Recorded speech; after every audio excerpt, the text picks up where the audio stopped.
Nose foreign body. చిన్న పిల్లలు ముక్కులో థర్మాకోల్ బాల్స్ కావచ్చు, లేదా పల్లి పెసర గింజలు కావచ్చు, లేకపోతే పర్ల్ బీడ్స్ కావచ్చు, లేకపోతే వాళ్ళు ఆడుకునే ఆట బొమ్మలు ఉంటాయి కదా, ముక్కులో పట్టేంత చిన్న చిన్న వస్తువులు పెట్టుకోవడం మనం తరచూ చూస్తుంటాము. ఒక 3 ఇయర్స్ బాబు అనండి, అతని పేరు వచ్చేసి లెజెండరీ అబ్దుల్ కలాం గారి పేరు.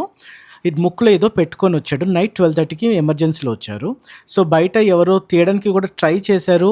అది కొంచెం బ్లీడ్ అయింది, రాలేదు. వాళ్ళు ఇంకా లోపలికి కూడా పుష్ చేశారు. మనం under vision with proper ENT equipment సేఫ్గా బ్లడ్లెస్గా తీయడం జరిగింది.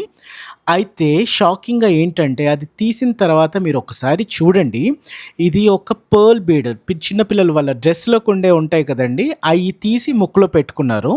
అది ఎప్పుడు పెట్టుకున్నారో కూడా తెలీదు. కానీ ఒక నోస్ నుంచి కొంచెం బ్యాడ్ స్మెల్ రావడము, కొంచెం బ్రీదింగ్ ఇష్యూ ఉంటే వాళ్ళు ఎమర్జెన్సీలో తీసుకొని వచ్చారు. ఈ ముక్కులో పెట్టుకునే ఫారిన్ బాడీస్ అండి చిన్న పిల్లల్లో చాలా పెద్ద ప్రమాదంగా మారే ఛాన్సెస్ చాలా ఉంటాయి. ఎందుకనంటే, ఈ ఫారిన్ బాడీ ఏదైతే ముక్కులో పెట్టుకుంటారో బై ఛాన్స్ ముక్కు నుంచి అది గొంతులోకి దూరింది అనుకోండి, గొంతు దగ్గర అడ్డుపడితే బ్రీతింగ్ తీసుకోవడం చాలా ప్రాబ్లం అవుతుంది. ఆట వస్తువుగా ఉండే ఒక చిన్న వస్తువు చిన్న పిల్లల్లో చాలా పెద్ద ప్రమాదంగా అయ్యే ఛాన్సెస్ చాలా వరకు ఉంటాయండి.